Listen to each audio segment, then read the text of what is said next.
naat yambar mbiri liggéey bi gën a ñoŋ loolu la yëkkati moom kii di Pape Malick Diakhaté boobu weesoo ville de Dakar ci wàllum basket nee nañ ville de Dakar à 40 minutes du carré donc jongante la jaayante la ñu ñaan rek gis nga ko saa borom yombal mbir mi ba seen bëgg-bëgg mu mën a yemb buñ ci weesee aussi record yemul foofu dafa fekk si kii di point actu par rapport ak CAN Maroc 2025 publication de la liste nee na Pape Thiaw l'AC Lyon ce samedi 28 jours appelés Assane Diao incertain yooyu le 28 jours am na communiqué bi nga xamante ne fédération sénégalaise de football jot na koo jàllale te démb xamal ni que publication bi dana am ci bii le samedi incha allah waaye 28 jours lay doon ñu ngi koy xaarandi bu baax a baax Rewmi Sport moom itam fësal na ci xëtam bu njëkk ci yéene kaay Mamour lii di CAN 2025 nee na Pape Thiaw donnera sa liste ce samedi donc c'est officiel c'est une confirmation bés ba waxtu bi la ñuy xaar dong pour loolu noonu mën a yemb plus beau but du mois de novembre le but d'Iliman Ndiaye contre Sunderland nominé ñëpp xam nañu Iliman Ndiaye jamono ji fële ci Everton moo ngi def ay performance yu ama solo donc boobu la bii bi nga xamante ne jot na koo dugal ci kanamu Sunderland ba équipe am bii di Everton jonganteel ak Sunderland bii bi nominé nañ ko ci bii yu gën a rafet ci bii du mois de novembre lii moo fi nekkoon ci wàllum information li ngëpp ci actualité sportive par rapport aux revues de presse Mamour. Merci beaucoup Yaya Souaré pour l'illustration de la une des journaux sportifs comme ni ñu koy defee rek saa su nekk ci émission bii di Actu Sport Live 221 alors demain inchallah on va se retrouver à partir de 11h30 11h45 après la conférence de presse de Pape Bouna Thiaw ñu ngi koy xaari ni boobu ba tey depuis démb nag am na ay polémiques yi nga xamante ne mi ngi circuler sur les différents réseaux la fédération sénégalaise de football pointé du doigt le président de la fédération sénégalaise de football Abdoulaye Fall lan moo retardé la publication il y a des interrogations donc je pense que on aura aussi notre mot kaddu yi nga xamante ne war nañ ko yëkkati concernant ce décalage sur la publication de la liste Yaya je pense que mun nañu jàll ci li nga xamante ne moom mooy les commentaires je pense que la une des journaux sportifs ci seen xët gu njëkk ils mettent en avant la publication de cette liste donc le journal Record ñoom li ñu titré donc le journal Record placarde à sa une Pape Thiaw lâche ses lions ce samedi Assane Diao incertain Assane Diao est certain il fera partie des joueurs yi nga xamante ne ñoom ñoo war a dem fële ca Maroc donc il va être présent waaye tamit avant ñu ñëw sur les échos de la tanière Yaya je pense que le Nigeria ñoom itamit jot nañu publier la liste des joueurs retenus donc gannaaw ba ñu defee tamit un petit aperçu sur les différentes équipes après leur publication de la liste dañuy ñëw tuuti sur la liste du Nigeria sur les gardiens on a Stanley Wabali Francis Uzoho Amas Obasogi sur les défenseurs Calvin Bassey Seydou Sanoussi Semi Adjahi Bruno Onyemaechi Igo Ogbu ki nga xamante ne tamit moom mooy Bright Osayi Samuel mu nekkoon ni tamit ancien défenseur ci équipe bi di Fenerbahçe Chidozie Awaziem ak Ryan Alebiosu sur les milieux de terrain Wilfried Ndidi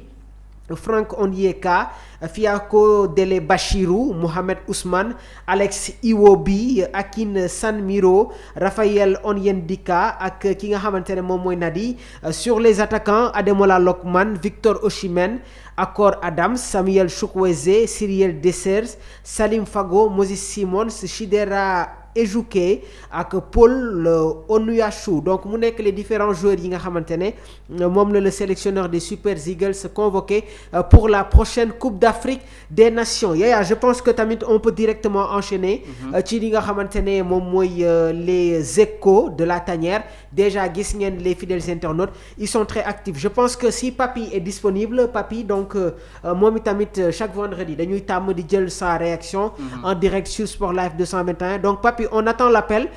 pour nga jox ñu tamit sa réaction ci retard bi nga xamante ne constaté nañ ko sur la publication de la liste et Omar mun nañu tamit partager voilà le numéro de 77 259 46 95 pour permettre aux internautes de Sport Live 221 ñoom tamit ñu dugg joxe seen ay réaction en direct Yaya dañuy commencer commentaires yi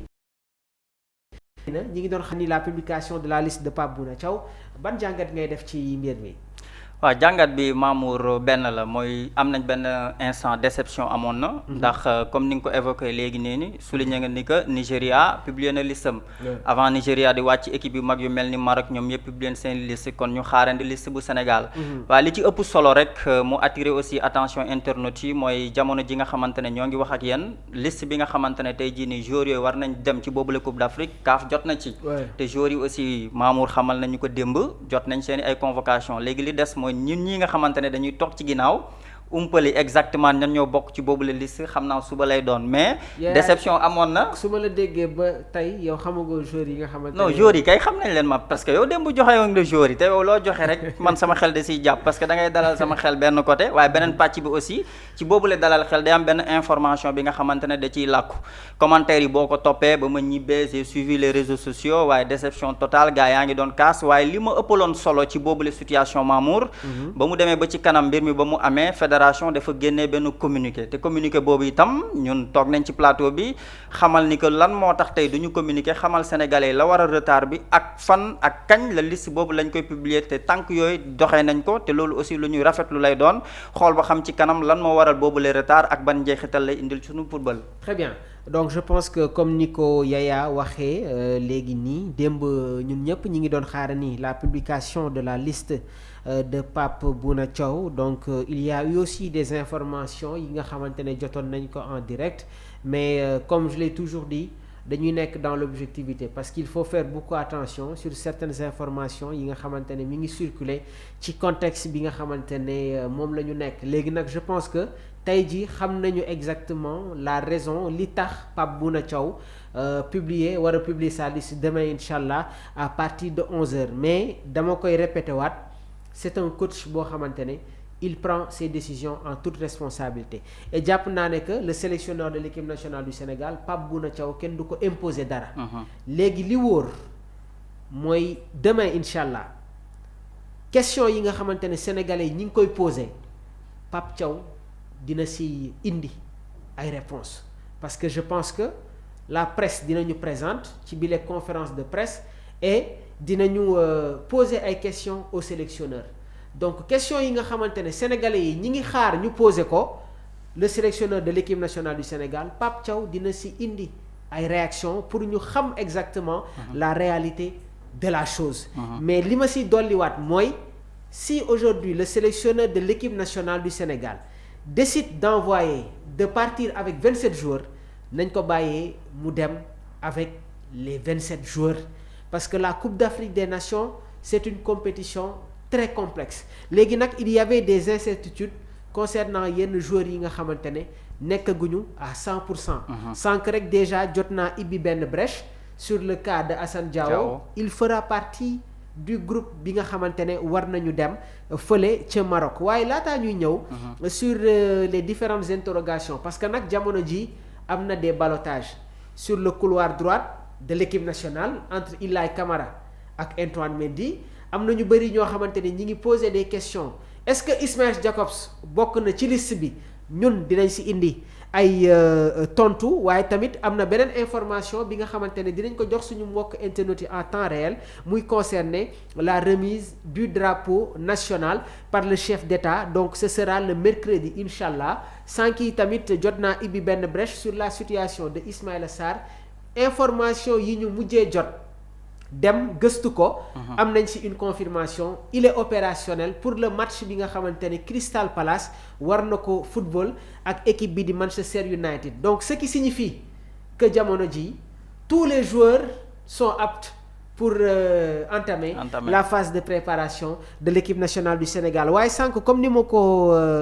ma ibbiwee brèche bi ki nga xamante ne moom mooy David Moyes nekk entraîneur bu Everton moom jot na indi une appréciation sur le calendrier sur la programmation de la Coupe d'Afrique des Nations li mu wax nag mooy nous devons respecter pleinement la CAN donc l'entraîneur d'Everton